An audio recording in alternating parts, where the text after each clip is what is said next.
Ejercicio número 11. Utiliza la propiedad asociativa de la adición y de la multiplicación para resolver de dos formas distintas las siguientes operaciones.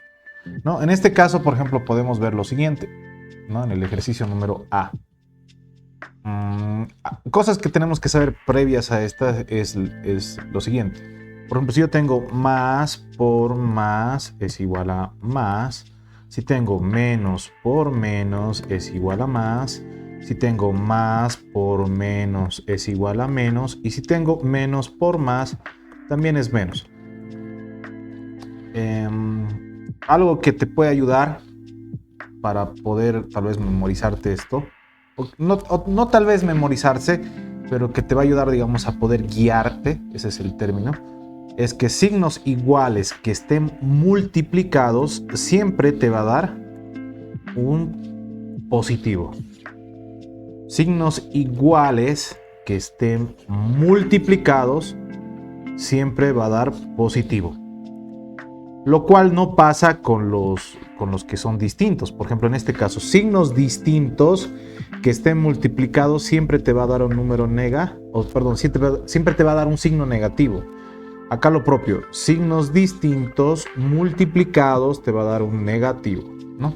Entonces, ya teniendo idea de esto, podemos empezar a resolver el ejercicio.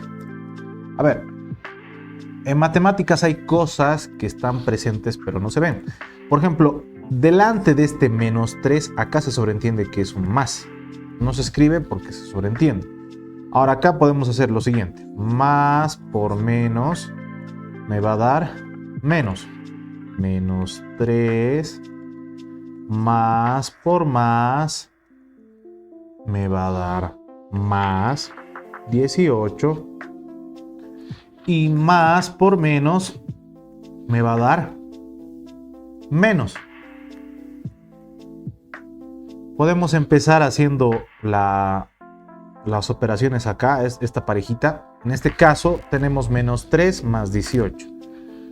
Signos distintos, se mantiene el signo del número mayor y se resta. En este caso, ¿quién es el número mayor? El número mayor es 18. ¿Qué signo tiene el 18? Es positivo. Entonces repetimos, signos diferentes, se mantiene el signo del número mayor, en este caso va a ser positivo y se resta. Entonces va a quedar como que 18 menos 3 me va a dar 15. Va a ser positivo 15. Bajo el menos 12. Y bueno, seguimos. Ahora vamos a hacer esto con esto. Signos diferentes, se mantiene el signo del número mayor. En este caso, ¿quién es el número mayor? Es el 15. ¿Qué signo tiene el 15? Es positivo. Entonces va a ser positivo. Y se resta. 15 menos 12 me va a dar 3. La respuesta sería positivo 3. En el ejercicio B, lo que tenemos es lo siguiente.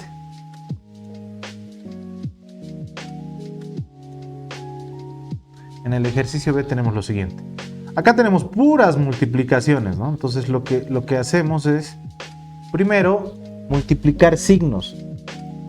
A ver, primero vamos a hacer esto con esto. La multiplicación de esos dos signos, primero se multiplica signos y después se multiplican números. Ya, ese es el orden. Entonces, en este caso, lo que tengo es lo siguiente. Menos por más me va a dar menos, ¿no? Y voy a tener que hacer la multiplicación de 4 por 32. 32 por 4 me va a dar 128. Entonces, acá tengo menos 128 ¿por quién? En este caso, por el menos 5. Por el menos 5. Multiplicamos nuevamente. Primero signos, después números. Menos por menos me va a dar más. Ser positivo. Y multiplico 128 por 5. Y 128 por 5 me va a dar 640. Entonces la respuesta es positivo 640. En este caso, lo que hice al principio, por ejemplo, es multiplicar esto con esto, ¿no? Pero en matemáticas, en las multiplicaciones, si nosotros tenemos el orden de los factores no altera el producto. ¿Eso qué significa? Que yo hubiese empezado a multiplicar esto con esto. En el siguiente caso voy a hacer eso. Me tendría que salir la misma respuesta, ¿no? Entonces, a ver. Acá. Ahora voy a multiplicar primero este con este. Menos 4 por menos 5. Primeros signos. Menos por menos da más. Y 4 por 5 me va a dar 20 por positivo 32. Y más por más me va a dar más. Y 20 por 32 es igual a 640. Entonces, 640, ¿no? Entonces, en ese caso, acá podemos decir que el orden de los factores no altera el producto, ¿no? Y es cierto. ¿Por qué? Porque ya sea que hemos multiplicado primero esto con esto y a la respuesta de eso recién le multiplicamos por esto, tenemos en el siguiente, hemos multiplicado esto con esto y a la respuesta de eso recién le hemos multiplicado por esto. En ambas situaciones nos ha salido la misma respuesta, ¿no? En la parte de arriba, por ejemplo, lo que hicimos es primero deshacernos de los paréntesis. Si nosotros nos deshacemos primero de los paréntesis, ¿sí?, podemos trabajar mejor. Entonces, obviamente, para poder hacer aquello, no nos tenemos que olvidar de la ley de los signos, ¿no? Más por más, menos por menos, más por menos, menos, y menos por más es menos. En el ejercicio 12 dice, piensa en lo siguiente. La sustracción de dos números enteros resulta siempre un entero. La sustracción de dos números enteros resulta siempre un entero.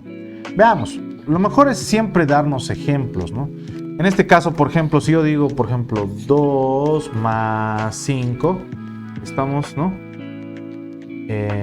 2 más 5, bueno, en el caso de la sustracción, podemos hacer lo siguiente, ¿no? Un ejemplo puede ser 5 menos 2. Esto me va a dar 3, ¿no? Si tengo, qué sé yo, 18 menos 7 es igual a 11, ¿no? Entonces, o podemos tener lo siguiente, 9 menos 12, ¿esto es igual a qué? A menos 3, ¿no? Entonces podemos observar que en ambas, bueno, en todos los ejemplos que hemos puesto, sí, podemos decir que dos sustracciones siempre me va a dar un número entero, ya sea que sea positivo la respuesta o sea negativo, pero al final sigue siendo entero, ¿no? Entonces, respondiendo al ejercicio al 12, dice, la sustracción de dos números enteros resulta siempre un número entero. Sí, es correcto. La segunda pregunta dice, la división de dos enteros resulta siempre en un entero. Veamos qué situaciones no se pueden dar. A ver, si yo digo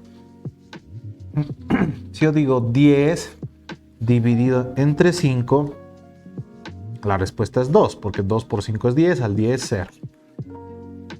Me da un entero en este caso. Pero ¿qué pasaría si yo tuviera al revés? Si yo tuviera 5 dividido entre 10. Ambos son enteros, o sea, ya sea el 5 y el 10 son enteros. Pero si yo quiero hacer la división, en este caso lo que tendría que hacer es colocar un 0 acá, coloco un 0 y una coma, y acá pongo un 5. ¿Por qué? Porque 5 por 10 es 50, y al 50 me va a dar 0. Basta solo un ejemplo para ver si la situación es verdadera o falsa. En este caso, respondiendo a la pregunta número 2 que dice, la división de dos enteros resulta siempre un entero, es falso, ¿no? Acá podemos ver aquello, ¿no? Acá tenemos la primera situación y acá tenemos la situación donde vemos que no es posible. No siempre va a ser así. Entonces, respondiendo a la pregunta, no siempre, ¿no? Hay casos donde sí, como es el primero, y hay casos donde no, ¿no?